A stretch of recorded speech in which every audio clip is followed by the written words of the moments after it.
Bueno, hola, hola y bienvenidos a una nueva entrega, un nuevo programa aquí en el podcast de Contracultura. Qué gusto poder estar nuevamente en un nuevo programa.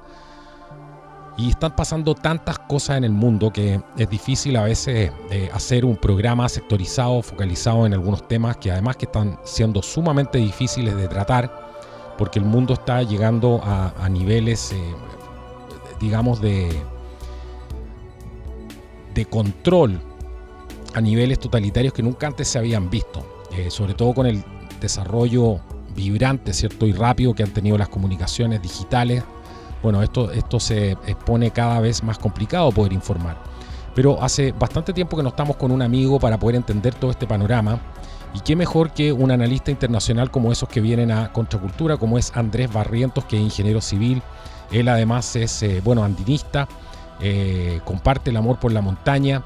Es escritor además, entre muchas otras cosas, y ha estado en bastantes programas aquí en Contracultura. Hace algún tiempo que no hacíamos programas. Bienvenido, Andrés. Ya estaban preguntando por ti en algunos comentarios. ¿Cuándo vuelve Andrés Barrientos? Aquí está Andrés Barrientos. ¿Cómo estás, Andrés? Hola, Carlos. Muchas gracias nuevamente por la invitación. Y como bien tú dices, hace tiempo que no estábamos en el programa, pero sin embargo aquí estamos de vuelta para nutrirnos un poco y discutir sobre el panorama global y también cómo eso va impactando tanto en nuestro continente como en nuestro país, que a veces parece tan aislado de la contingencia global, pero no lo es tanto. Así que gracias nuevamente por la invitación, Carlos. No, así es tan importante poder entender esto y poner las piezas del puzzle, ¿cierto? Para tener una mirada en altura y no perderse abajo en el bosque, con tantos problemas, con tantas cosas complejas. A ver, ya hicimos una introducción más o menos de lo complicado que está el escenario, eso no hay ninguna duda. ¿Por dónde te gustaría partir a ti? ¿Qué está en tu radio más cercano? Sí, en primer lugar me gustaría contarles un poco de cómo está el escenario de la economía global. Usualmente se nos habla de los países que van a crecer, las proyecciones globales, del crecimiento mundial, el crecimiento regional y obviamente de nuestros países que aparecen de vez en cuando, la proyección que hace la CEPAL de crecimiento, la proyección que hace el Fondo Monetario Internacional o la OCDE sobre el crecimiento de nuestras economías. Lo preocupante es que en el caso particular chileno estamos dentro de los 3 países que menos va a crecer y actualmente estamos en un escenario de deterioro, tanto económico, de empleo, y que está perjudicando también las relaciones sociales, en tanto el aumento de delincuencia y también de fuga de cerebros, que es lo que se conoce tradicionalmente como la salida de las personas más capacitadas de los países y yéndose a otros lugares a buscar más oportunidades. Y en ese contexto tenemos que entender que el sistema financiero global hoy está pasando un esquema de insostenibilidad. Unos hablan de que en algún momento, siempre están los agoreros, obvio, de las situaciones que pueden ser complejas para la economía global, tras el tema de la pandemia, no ha parado de subir prácticamente la deuda global, y esto tanto pública como privada. Entonces tenemos un sistema financiero que se ha nutrido de la emisión de bonos de deuda, y ya para que tengan el orden de magnitud las personas, de la capacidad, de la riqueza de cada país, el nivel de endeudamiento global ronda ya más de un 230% del Producto Interno de todo el globo. Y aquí la pregunta es, si uno lo lleva a nivel micro del hogar, ¿es sostenible una familia que tiene un nivel de deuda de ese tipo? Es una pregunta que nos deberíamos hacer todos para poner en contraste con el mundo que nos llevan y que están ofreciendo los gobernantes hoy a las generaciones futuras. Y lo otro, dentro de este mismo contexto, tenemos que ver cómo se van haciendo estas pugnas entre el sistema monetario internacional, hoy dominado principalmente por el dólar como moneda hegemónica, pero donde empiezan a emerger algunas alternativas, obviamente no del poder como el que tiene actualmente el dólar, con todos los tratados de comercio, etcétera, sino que empiezan a surgir como alternativas para el mundo libre. En este caso me refiero a Bitcoin, que es una alternativa que está surgiendo hace 10 años atrás por los grandes inversores mundiales, era considerada una estafa. Sin embargo, hoy lo que estamos viendo es que los grandes inversores, por ejemplo BlackRock, Vanguard, etcétera, BlackRock en el específico ha Ujú. presentado solicitudes a la SEC, que es la entidad que aprueba y controla el sistema económico en los Estados Unidos, el ente regulador, mejor dicho, presentó un ETF que es basado en Bitcoin. Entonces tú empiezas a decir, mira, parece que no era tan malo, parece que no era tan estafa lo que decían estos agoreros del pesimismo, que decían que Bitcoin no era algo viable. Entonces vamos viendo que se considera una alternativa. Por otro lado, se suma a la persecución que están teniendo distintas entidades que Ujú. generan este sistema alternativo de finanzas. Y en el tercer lugar, lo que también estamos viendo es que el sistema global financiero también está entrando en tensión por, diría, la desprolija eh, relación internacional que ha tenido los últimos tiempos Estados Unidos, sobre todo el gobierno de Biden, Qué elegante manera de respecto... decirlo, ¿ah? Desprolija, Mm, muy elegante para lo que sí, ha hecho Biden. sí, es que, claro, me refiero a desprolijo por Lógico. el desastre del desarme del sistema internacional Ujú. que ha tenido Biden y que ha llevado a que países de la órbita que se consideran no cercanas al mundo libre, como se conoce tradicionalmente, estén buscando alternativas para romper la hegemonía del dólar. En este caso, los BRICS, lo que son China, la alianza China-Rusa, con cierto aporte también de la India, aunque India con China tienen un conflicto geopolítico y espiritual, por así decirlo, mucho más fuerte. Pero la idea de fondo ahí es que hoy tenemos un sistema que parecía hegemónico y que hoy se está viendo contrarrestado por los países emergentes que se están uniendo, eh, como son China, Rusia y otros, Irán, por ejemplo, que están teniendo alianzas armamentísticas, alianzas nucleares, y que obviamente amenazan el orden social libre, por así decirlo. Y eso obviamente tiene consecuencias a la larga después en todo el continente americano, en toda su extensión, tanto por las relaciones comerciales, tanto por las entidades regulatorias y también por la influencia eh, geoeconómica dentro de los mismos países. Compras de empresas estatales por parte de entidades públicas de otros países, injerencia en tanto a los sistemas de infraestructura, que podrían considerarse muchos como infraestructura crítica, Ujú. que son las redes de alta tensión, la construcción de los embalses, la construcción de los puertos, que es el caso, por ejemplo, como podemos ver en Perú, que hoy está siendo prácticamente controlado por China, etcétera. Y ese largo etcétera que hay detrás de todos estos movimientos del tablero de ajedrez global están obviamente poniendo en tensión y generando todas estas policrisis que nosotros citamos Sí, del documento del World Economic recuerdo, Forum en el claro. programa anterior. Que lo estamos viendo ahora en todas partes, eso de la policrisis. Hicimos un programa de eso muy interesante, ¿cierto? Que había este augurio de las policrisis, que iban a empezar a esta suerte de mini estallidos, ¿cierto? De mini descontentos sociales que iban a empezar a ocurrir. Obviamente ellos saben que al apretar el cinturón de la manera que lo están haciendo, obviamente va a haber una reacción. Por eso el mismo señor Schwab habla de que hay que prepararse para un mundo con menos, ¿cómo lo dice él? Más hostil. Más hostil, exactamente. Entonces ellos, obviamente eso tiene que estar dentro del cálculo. Y ahí hacen el pronóstico, ¿cierto? Para quedar como aquellos que saben perfectamente lo que está pasando y se van anticipando. Sí, mira, de ahí me deja hacer un paréntesis. Entonces, cuando te establecen este marco Ujú.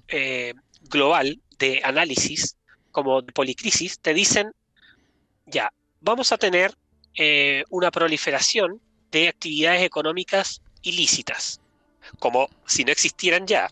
Entonces te dicen, bueno, y las actividades ilícitas se hacen a través de sistemas criptográficos donde no se pueden rastrear las identidades, por lo tanto lo que tenemos que hacer es prohibirlas o regularlas.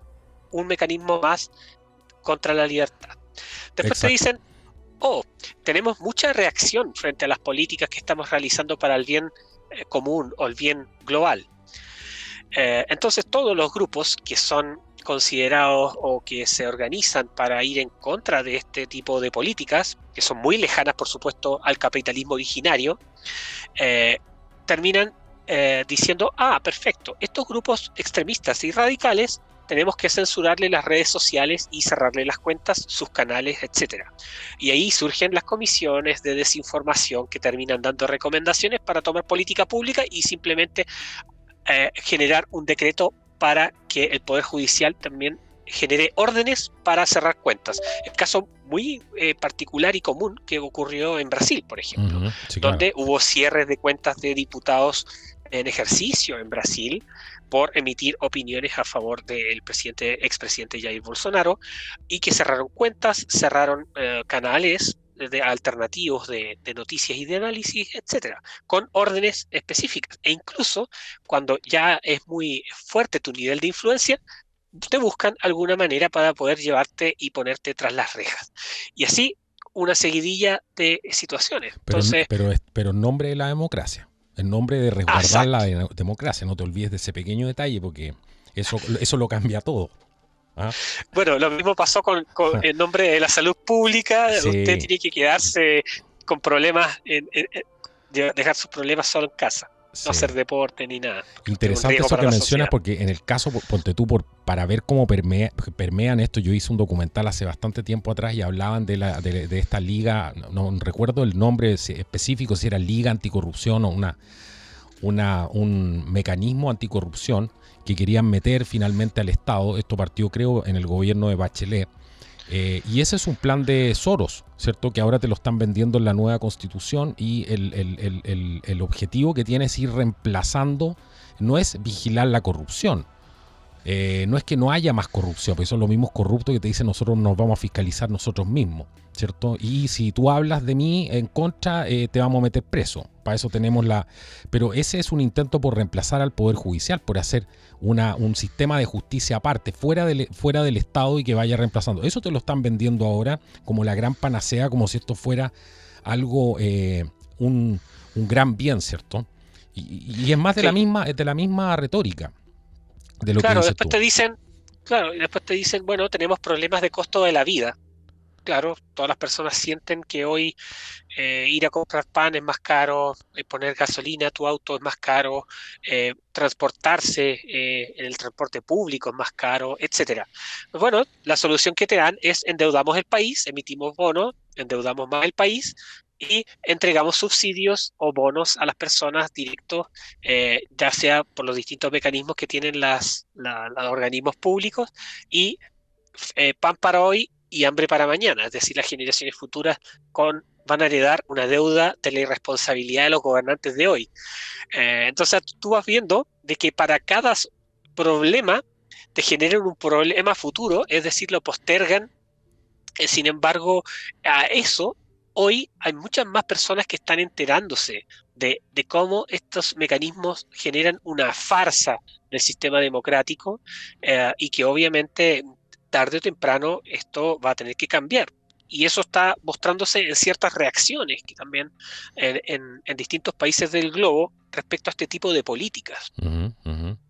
Ahí es clave entender el modelo que nos están implantando, ¿cierto? Donde ese famoso no tendrás nada y serás feliz, parte por que primero no puedas elegir, ¿cierto? Porque el Estado va a elegir por ti. Para eso tienen una agenda, que es la Agenda 2030, que te dice, bueno, para salvar al planeta usted va a tener que comer esto, hacer esto, no va a poder ir a tales lugares, y restringen una serie de cosas en función de eso, y el famoso tema climático. Pero a la vez, tú hablaste de la deuda, los países se endeudan, y ese es también el objetivo, que absorber a los países, a los estados-nación a través de la deuda. Una vez que el país está absorbido, Mira lo que hace Boric, por ejemplo. El gran peligro de Boric era que sabíamos que el país lo iba a dejar en una situación, yo lo anticipé hace mucho tiempo atrás, en una situación catastrófica económicamente. ¿Y a dónde va a ir a pedir plata? ¿Cierto? Va a seguir endeudando al país y entregando cosas claves de la infraestructura crítica, como por ejemplo lo que mencionabas tú, algunos puertos, carreteras, etcétera, para que se siga notando la inversión, pero en el fondo están entregando al país o al Banco Mundial o al Fondo Monetario Internacional.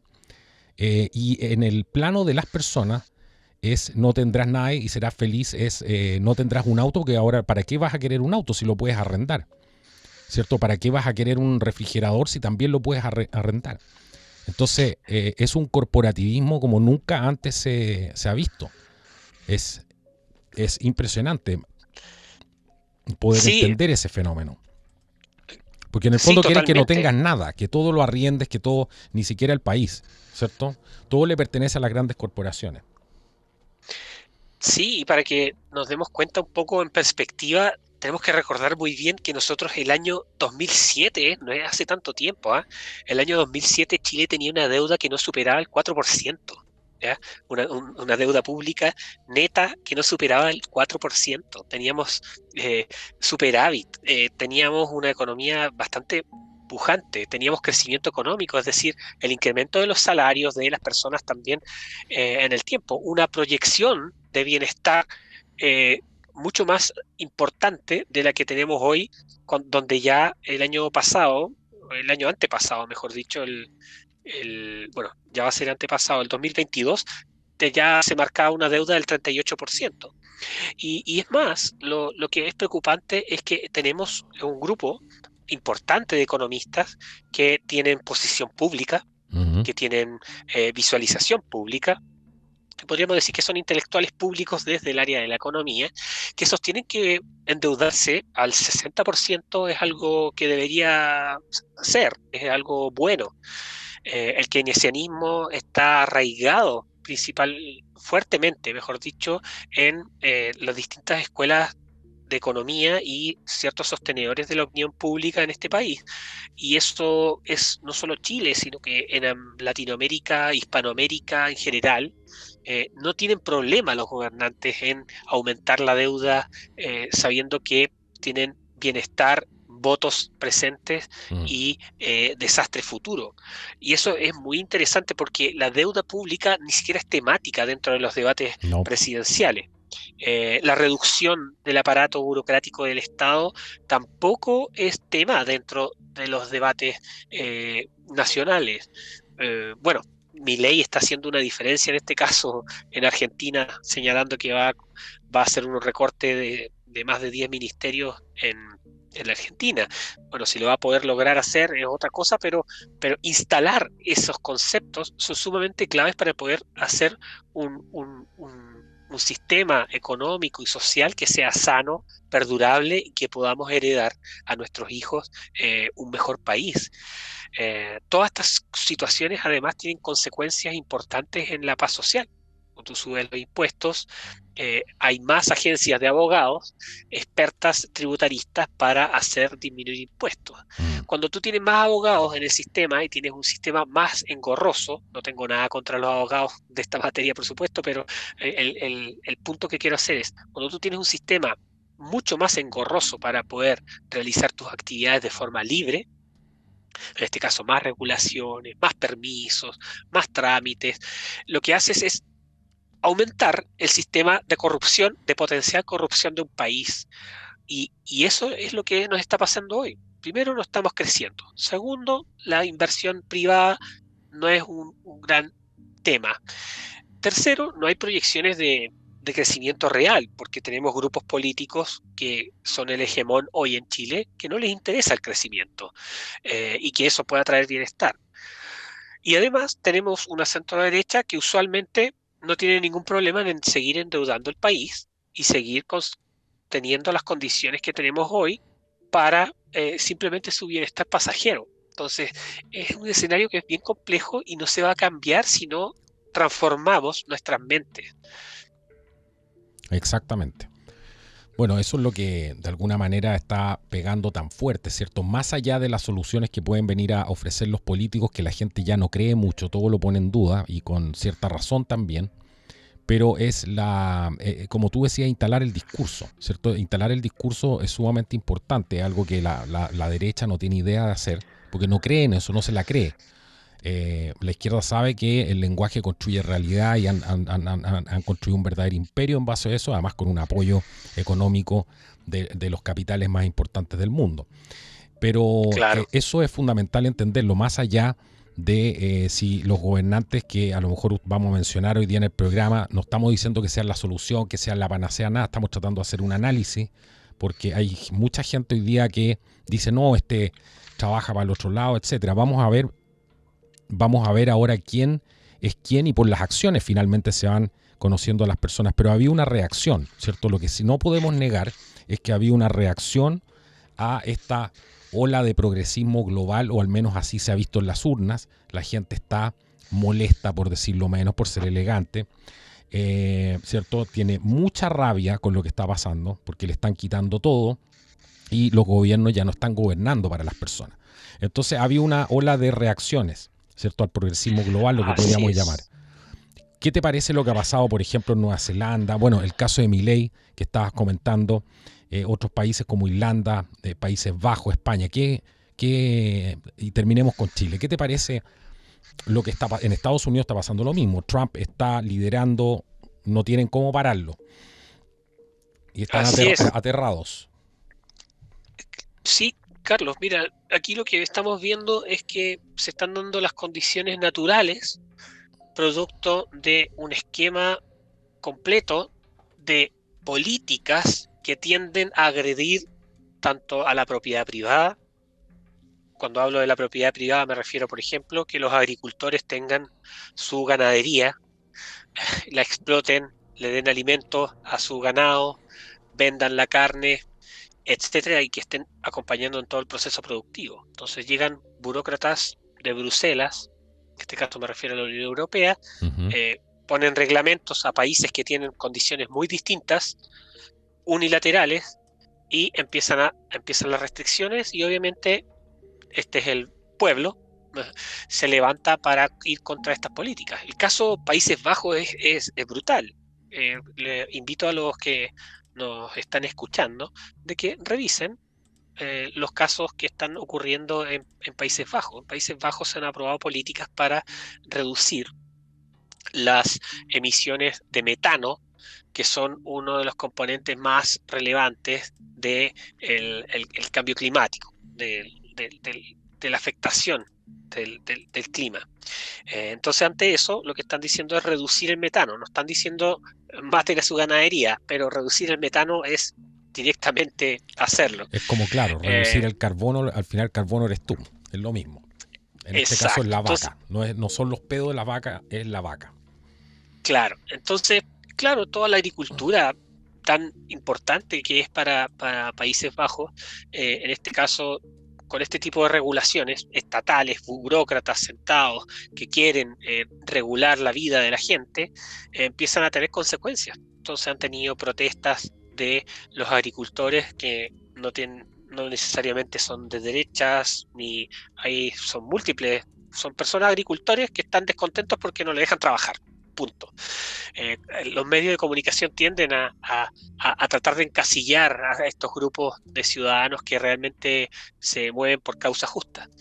Entonces, ante ese nivel de agresión, tenemos políticas muy permisivas que ha tenido España, por ejemplo, con toda la acogida de refugiados, el caso italiano, el caso que ha sucedido también en el caso de Nueva Zelanda con las políticas keynesianas de los últimos gobiernos socialistas.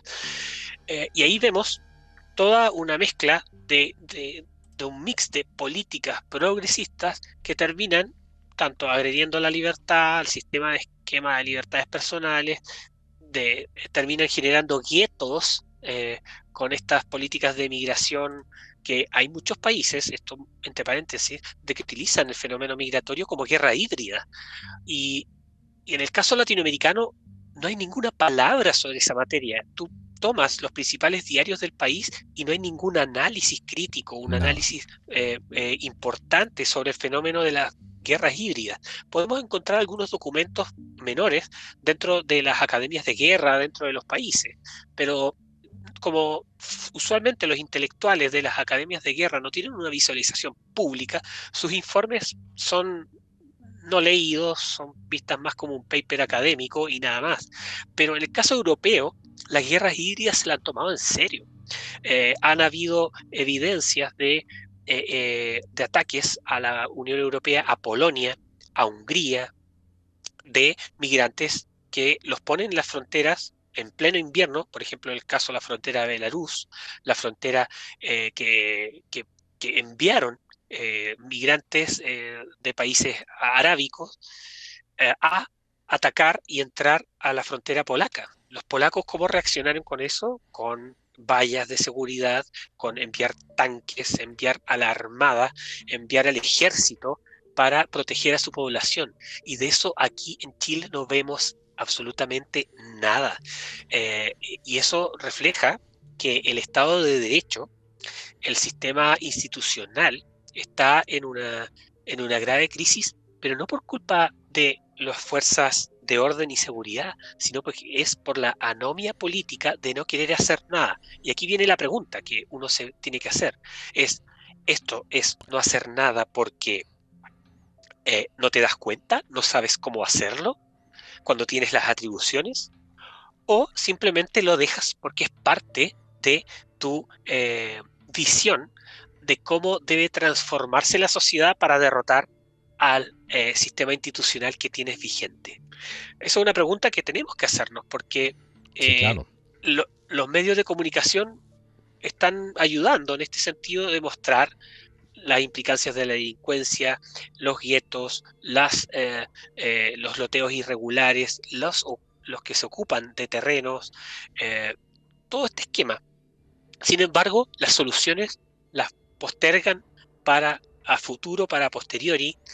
Sin embargo, otros países se ha mostrado y demostrado que han acabado con este tema o constantemente están resguardando sus fronteras con los elementos que le mandata la ley. El caso polaco, ahí les invito también a que lo vean, busquen guerra híbrida, Polonia, y se habla efectivamente que Rusia, Irán, utilizan el esquema de las guerras híbridas para poder agredir la interna de los países. Sí. Porque hoy, Bueno, y porque Estados esto, Unidos, para ir cerrar, claro, se lo hace a sí mismo incluso. tal cual, de hecho, con el caso Chile mexicano, también, claro, con el con el caso de la caso mexicano, frontera, sí. lo que está pasando en Chile, lo que ocurre en Colombia en la frontera con Venezuela, lo que ha hecho, bueno, Perú ha sido un poco más duro en esta área, ha tenido más convicción y de manera transversal. Ahí como que en Perú, cuando ocurren cosas que son de agresión a la nación, derechas e izquierdas están en la misma parada. Ese es un caso bien, Sí. bien interesante. Pero a lo que iba con esto, Carlos, es que vean que los esquemas de agresión institucional o a los países, a las naciones hoy, no necesariamente se brindan a través de tanques, aviones, barcos y misiles, sino que los sistemas de agresión hoy pueden tener múltiples causales. Puede ser a través de la migración, puede ser a través de los ataques cibernéticos. Revisen cuántos ataques cibernéticos hemos tenido a la fecha. Una de las grandes economías del mundo hoy es el cibercrimen. Y está dentro de las principales economías globales. Sí, claro. Entonces, todos esos temas, sí. para cerrarte la idea, todos esos temas hoy no son tratados con la seriedad Para nada. que se necesitan para poder contrarrestarlos. Para eso tú necesitas hacer contrainteligencia, necesitas hacer un trabajo formativo importante de la administración pública, un trabajo formativo de los ejércitos, de las policías, un trabajo formativo de los políticos, que son los que tienen que tomar decisiones y no estar en Narnia. Y hoy eso no lo estamos viendo en Chile. Pura decisión cortoplacista con un afán electoral para obtener el dinero y el caudal de los fondos que te entregan por los votos que obtienes y finalmente dejando a la deriva a una población que te paga los impuestos mes a mes. Terrible. Tal cual. Tal cual.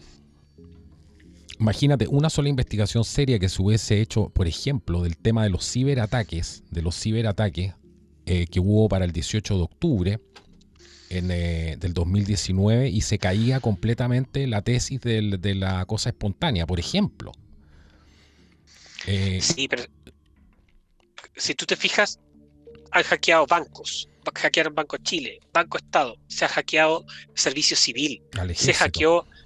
hackeó el ejército, se hackeó Carabineros, se hackeó ahora recientemente el sistema GTD que tenía los servidores, y ahí cayeron muchas instituciones que están paralizadas, tanto públicas como privadas, etcétera.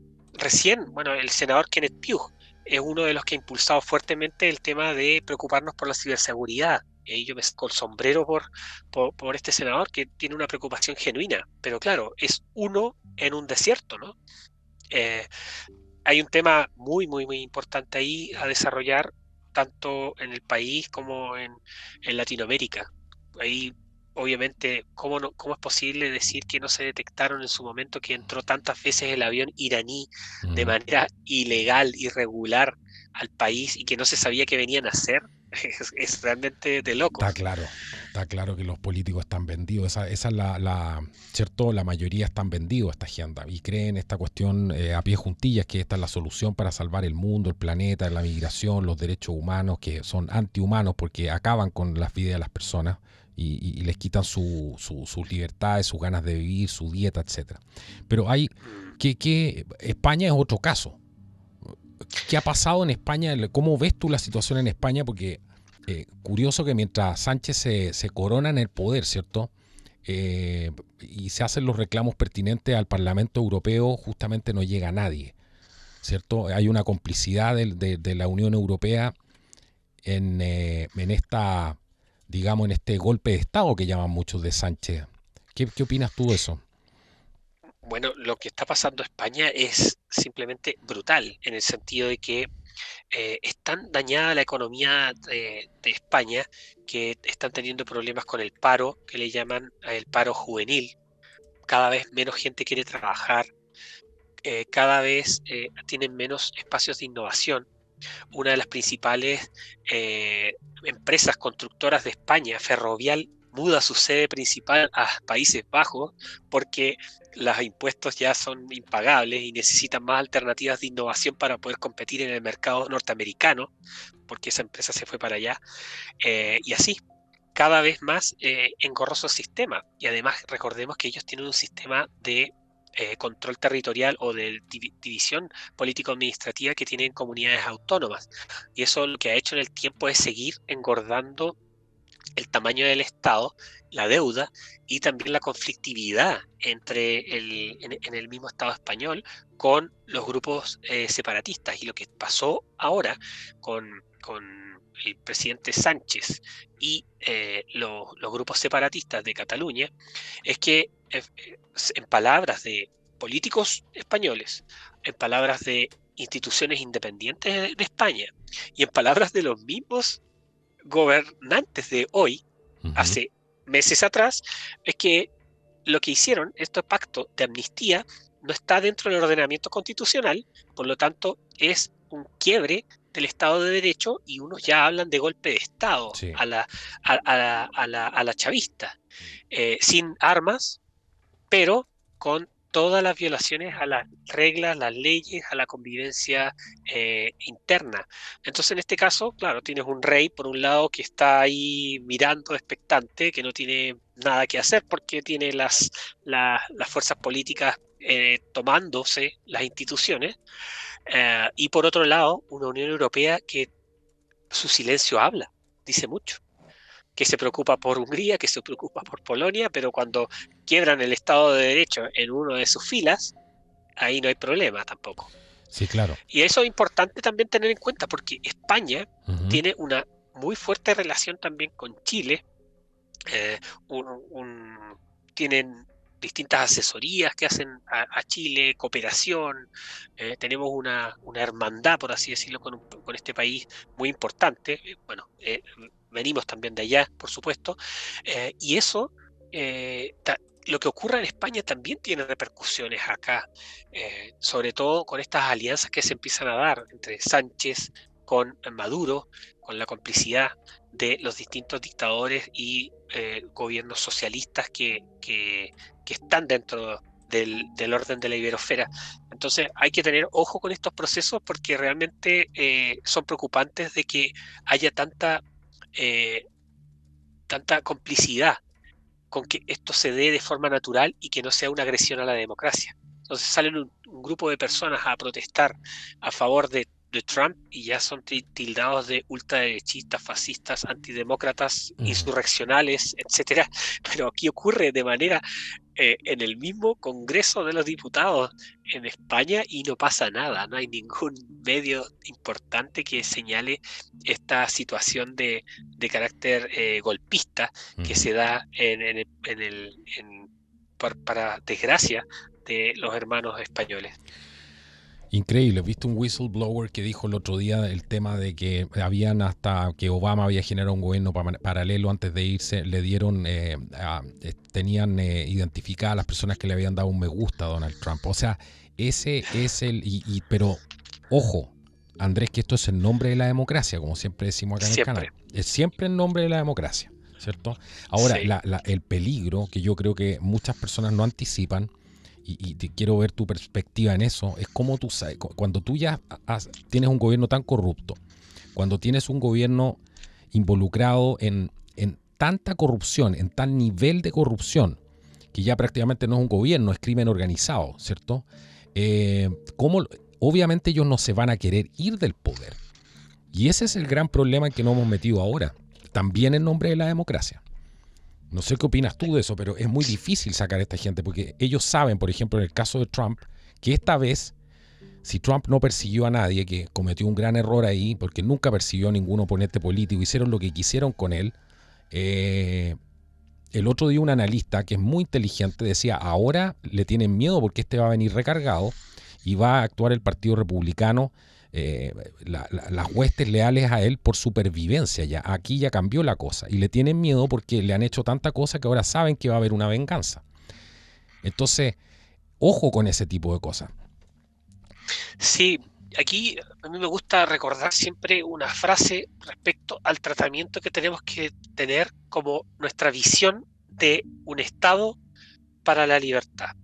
Y me recuerda mucho a la Constitución de la Libertad que habla Friedrich Hayek, que él escribió alrededor de los años 60, donde él dice que la sociedad libre necesita medios permanentes de restricción de los poderes del gobierno, sin que importe cuál pueda ser el objetivo particular del momento.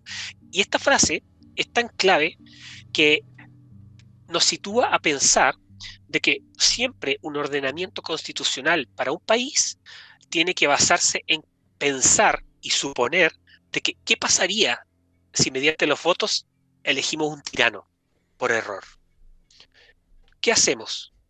Entonces ahí es donde uno se empieza a hacer las preguntas de estirar al extremo cuáles son las facultades que podría tener un tirano en un orden constitucional que se tenga.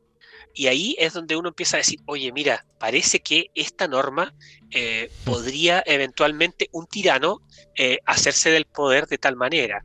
Con esta otra norma, mira, podrían agredir estos derechos y libertades fundamentales de una manera mucho más simple. Mira, por este lado, quizás el gobernante, si que tiene una actitud muy autoritaria, pueda empezar a determinar políticas porque el ordenamiento constitucional se lo permite, que agreden la libertad de desplazamiento de la gente. Mira, con esta otra norma, potencialmente se podría restringir la actividad acuícola, por dar un ejemplo más. Entonces, esa concepción de lo que significa un orden constitucional para la libertad, para los ciudadanos, es sumamente relevante y yo creo que ha estado muy alejado dentro del debate público en nuestro continente. Recordemos que cada ciertos periodos de tiempo las constituyentes aparecen en Ecuador, en Colombia, en Perú se ha buscado con Castillo querían hacer una constituyente, no lo lograron, con el caso chileno, que ya vamos en el tercer proceso constituyente, el primero iniciado por Michelle Bachelet, con los diálogos constituyentes, con gasto público incluido, el segundo con el mamotreto rechazado el 4 de septiembre, y ahora el tercer periodo, me gusta decirle tercer periodo, por supuesto, que es el que se estaba proponiendo el día de hoy. Y de todos ellos, todos los debates que rondan dentro del mainstream media es cero respecto a constreñir el aparato de los poderes del gobierno y aparato gubernamental. Es más, lo que se está dando es muchas más facultades al gobierno por sobre las libertades que sí se van, por supuesto, también a reconocer dentro del texto que se está planteando, pero que en este caso, en un costo-beneficio, obviamente, el aumento del poder del Estado te da para que siga aumentando y aumentando, como es la tendencia que tenemos hoy desde el orden global. Más claro imposible con ese tema. Para eso son las constituciones, ¿cierto? Para restringir, para que la gente lo entienda súper bien, para restringir el poder del Estado, no para darle más poder al Estado por sobre los ciudadanos. O sea, este es el mundo al revés, que lo estamos viendo en todo orden de cosas. ¿Por qué no lo íbamos a oír también en el ámbito constitucional, no? Sí, de hecho, si te das cuenta, gran parte de estas discusiones fueron las discusiones que tuvieron los Founding Fathers en los Estados Unidos, y que si hoy están teniendo problemas es porque se han ido alejando cada vez más de esos cimientos fundacionales. De hecho, la Carta de Massachusetts del año 1768 decía que en todos los estados libres existe una constitución fija, y que como el Poder Legislativo Supremo deriva su fuerza y autoridad de tal constitución, no puede exceder los límites de ella sin destruir sus propios cimientos. Mira qué sabio. Claro. En esa época, hace varios siglos atrás, ya nos hablaban de la importancia de esto, la importancia de entender de que los hombres somos los seres humanos, somos la persona humana, somos seres vulnerables, seres falibles, seres que nos equivocamos, de que podemos errar. Entonces no tenemos, por supuesto, constituciones perfectas, pero cada ordenamiento constitucional que derive con mayores atribuciones y poderes al gobernante va a ser una agresión al sistema de libertades de las personas. Entonces, ojo ahí, que eso es sumamente importante. Yo recuerdo muy bien hace unos varias semanas atrás, invité a algunos seguidores en mi cuenta de Instagram a leer 2 libros fundamentales que les van a hacer mucho sentido desde el debate constitucional. No es necesario ser abogado, yo no soy abogado, soy ingeniero, pero te haces tener un sentido de lo que es el orden social para un orden constitucional y cuál es el objetivo del fin último, que no es darle atribuciones al Estado. El fin último es el reconocer los derechos inalienables de las personas. Y ahí hay 2 textos que son muy, muy interesantes, que es uno muy breve, que es la ley de Friedrich Bastiat, que es notable, y otro libro que se llama Camino de Servidumbre, de Friedrich Hayek, en el cual, por ejemplo, el Camino de Servidumbre relata por qué el orden socialdemócrata y el intervencionismo termina deviniendo en totalitarismo. Eso es bien interesante para tenerlo en consideración también dentro de todo este proceso donde se omite los temas de principios y se termina analizando simplemente ciertos articulados, ciertas propuestas, y que en definitiva no van al meollo del asunto del por qué un texto.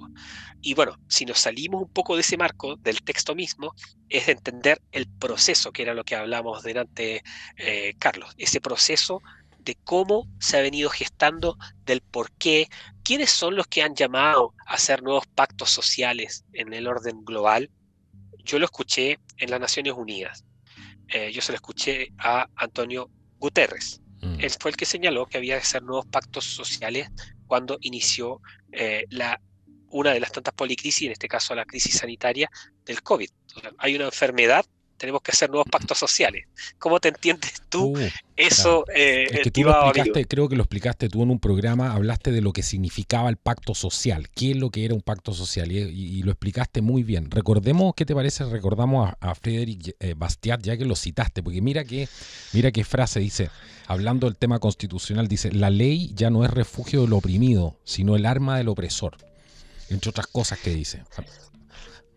Sí, por eso es tan bonito ese texto, lo pueden encontrar en internet. La ley de Bastiat tenía una apreciación muy interesante sobre el concepto de la ley, lo que significa y cómo esta también puede ser transgredida cuando tienes personas que tienen demasiadas atribuciones y poderes. Hay otro texto también que se relaciona mucho con Bastiat, pero nos vamos ahora a lo contemporáneo, que es Niall Ferguson, que es un historiador británico muy distinguido, y tiene un libro que me hizo mucho sentido cuando lo leí el año que vino. Vino el 2015, si no me equivoco, y fui a una de sus conferencias, compré su libro, se llama La Gran Degeneración. Y él lo que analiza, como historiador económico, lo que analiza es por qué se está deteriorando el orden occidental. Y parte de su análisis es que nuestros gobiernos están rompiendo los pactos intergeneracionales porque están dejando una carga muy fuerte de compromisos económicos a los hijos y los nietos, que es parte de lo que hablamos acá. Y además dice que los mercados están cada vez más distorsionados por las regulaciones que son cada vez más complejas.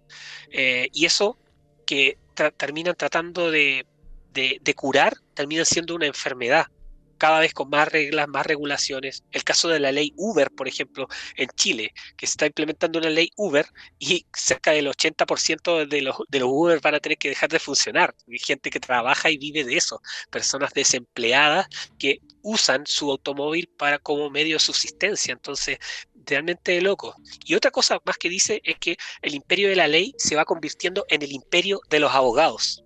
Mira. Y la sociedad civil cada vez es más sociedad incivil, donde esperamos que el Estado nos resuelva todos los problemas.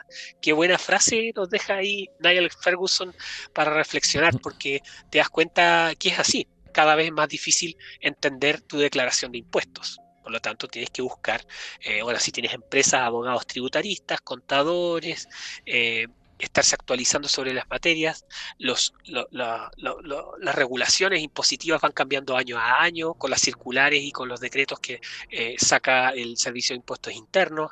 Cada vez es más engorroso, más complicado, se te hace más difícil la simplificación de la vida. Hoy está de moda en Chile el tema de los trámites y los permisos, que ahora a los ciúticos le dicen permisología, que están retrasando proyectos de inversión de 10 años de atraso, 8 años. Entonces así tú dices, ¿cómo vas a poder permitir que personas vengan a invertir desde el extranjero cuando tampoco conocen bien las leyes y la están cambiando año a año? Comenten los que están tratando de sacar algún permiso en alguna municipalidad. Yo he sabido una cantidad de reclamos, una cuestión impresionante. Los permisos están atrasando, están demorando. Todo eso es por diseño. No me vengan se junta, claro, que hay gente ineficiente, ese es un factor, pero al mismo tiempo ellos mismos te dicen que hay que meterle inestabilidad al país y desactivar la economía y que se vayan las empresas, si no las vamos a quemar, y que no queremos emprendedores. O sea, ¿de qué estamos hablando? Es como obvio. Exactamente. Andrés, sé que estáis medio corto de tiempo. Para terminar, a ver, que veo que no vas por el a favor, entonces. No podía ser, ¿cierto? Ves que te has mantenido firme en la misma postura, porque yo creo que has hecho el trabajo, ¿cierto? Hay una cosa de que la gente que ha hecho el trabajo, ha estudiado las agendas, se ha metido a estudiar en profundidad de qué se trata esto, no se deja engañar fácilmente y mantiene su postura. ¿Crees que eso está pasando de alguna manera? Porque me doy cuenta que por el a favor no vas.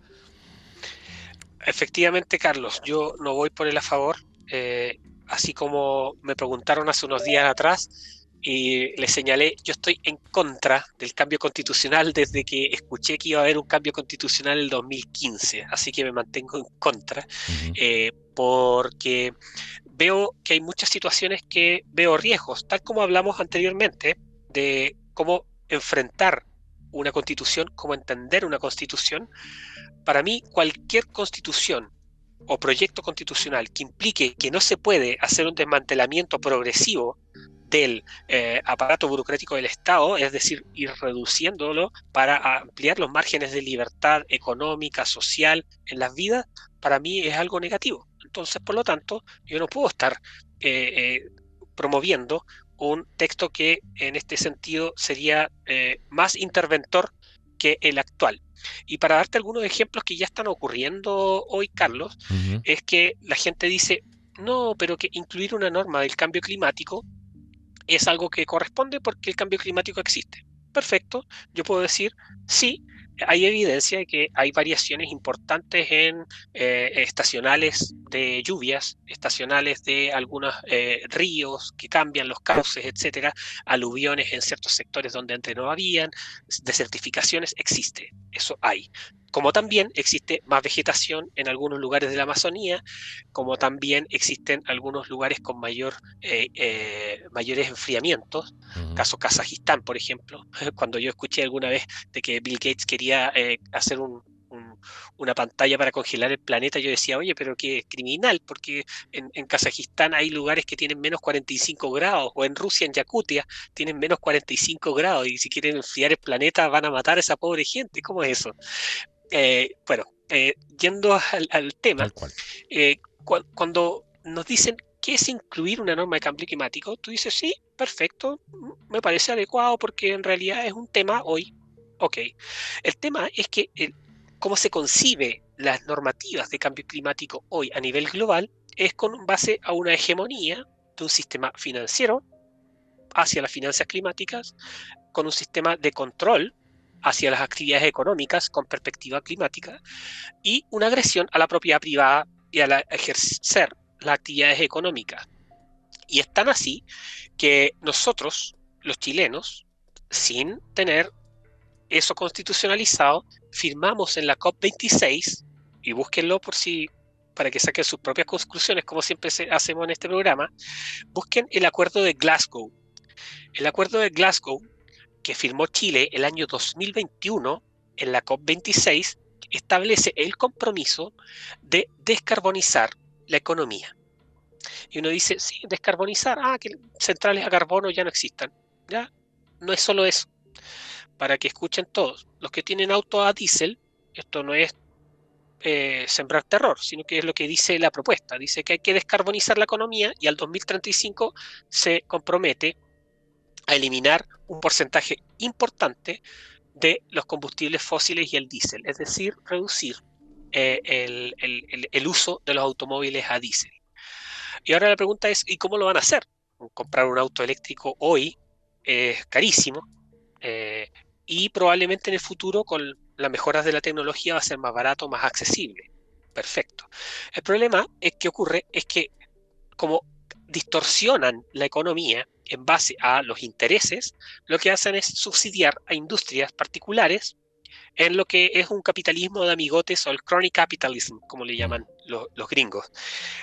Y lo que hacen es perjudicar a una industria que no la hacen competir con la industria verde. Y eso es grave, por supuesto. Otro lado que también me gustaría tocar, Carlos, con respecto a este mismo tema de cambio climático, que he visto que en tus programas también ya los tocaban en profundidad, pero es que en uno de los articulados se señala que el Estado implementará medidas de mitigación y adaptación. Y con los tres adjetivos, oportuno, racional y justo, Piñera ante hablaba los así, ¿te efectos. acordáis? La Bachelet, Piñera, el lenguaje conocido. Sí, claro. Entonces te dicen, bueno, tienes la agricultura con un nivel, un porcentaje importante de emisiones, de millones de toneladas de emisiones, y eso obviamente implica tomar medidas frente a estas materias. Y las medidas son las medidas que estamos viendo en el orden occidental. No, aquí no hay que inventar la rueda. Lo están implementando en Europa porque esa es la dirección que se ha tomado. En lo que es Países Bajos, en parte también en España, y eso es lo que se nos viene. Si nosotros tampoco somos inventores de las políticas globales, es decir, las políticas globales se toman en Naciones Unidas, en Bruselas, y que a través de estos intercambios, pactos, alianzas, convenios, se terminan asesorando para tomar este tipo de políticas en nuestro orden institucional. Entonces, ahí estamos viendo cómo también los medios de comunicación contribuyen a generar este clima. A favor de ir restringiendo las actividades económicas.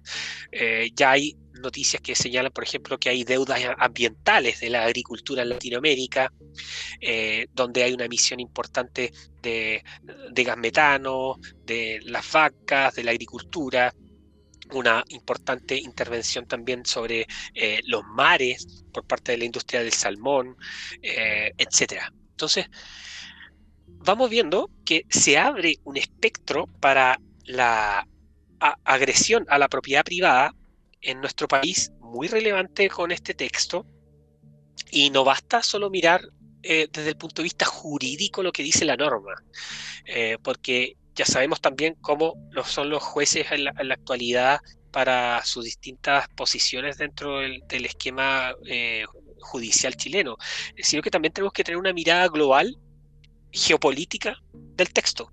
Y en ese sentido, todos los argumentos que vimos acá dentro de este programa, que obviamente es para analizar mucho más en profundidad, van en la línea de abrir pequeñas puertas a este tipo de políticas y proyectos que al final lo que hacen es agredir la libertad y constreñir el sistema de propiedad privada.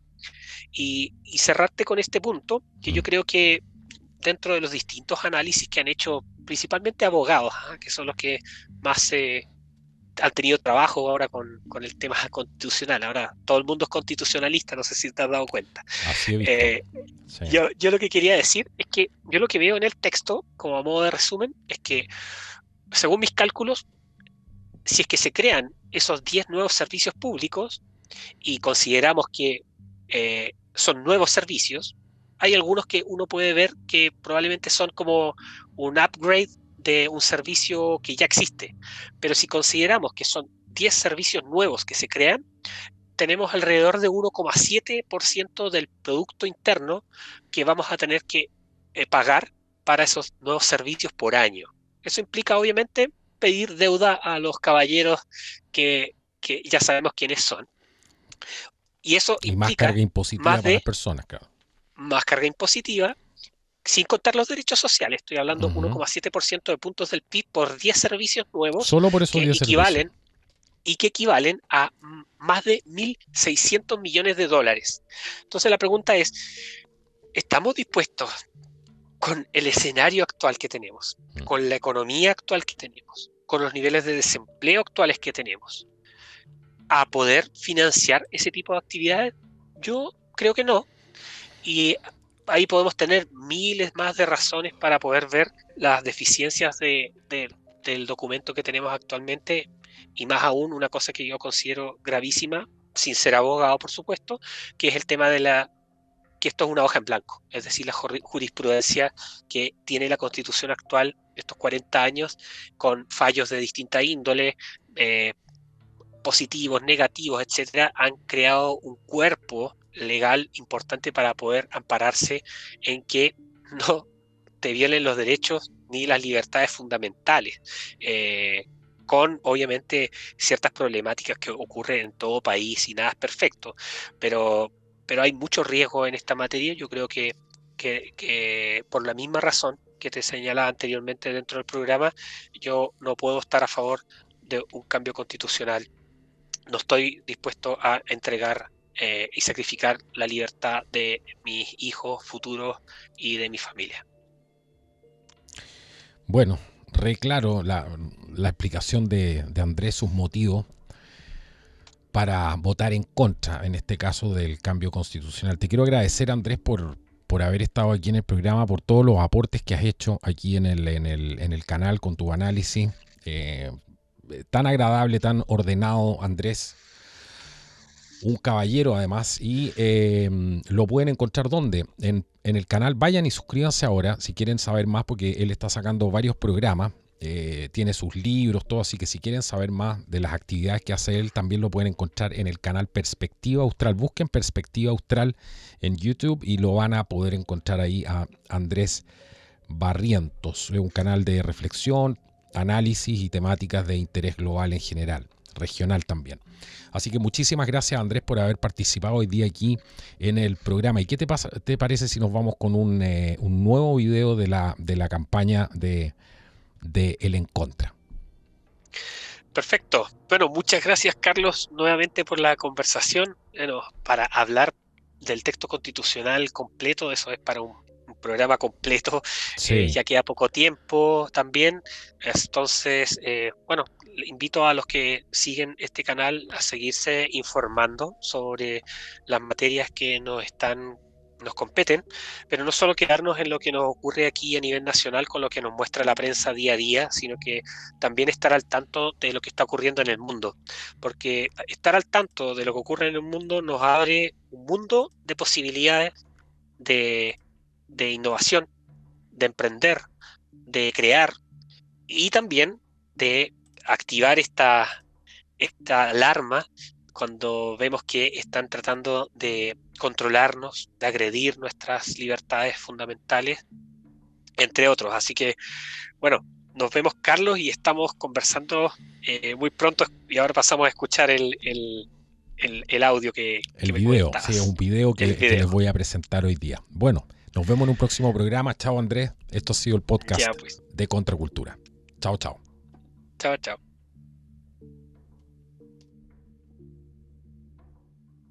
Es hora de que los chilenos nos unamos como patriotas. Nos levantemos, dejemos nuestras diferencias de lado y defendamos juntos a nuestro país, nuestra libertad, nuestra seguridad, nuestros derechos, nuestra historia y nuestro futuro. Por eso, la próxima batalla política es votar en contra de este proyecto de constitución en diciembre, votar en contra de este fraude político, votar en contra de la destrucción de Chile. Chile y los chilenos podemos vencer. Para eso debemos movilizarnos hoy y actuar ahora. Los patriotas no nos quedaremos pasivos escuchando las mentiras de los que están destruyendo nuestro país. Con creciente confianza defenderemos nuestro Chile y lucharemos hasta el final. Unidos venceremos, conquistaremos nuestra libertad y el futuro para nuestras familias. Chile vencerá. ¡Viva Chile! Por eso, vota en contra. www.diciembreencontra.cl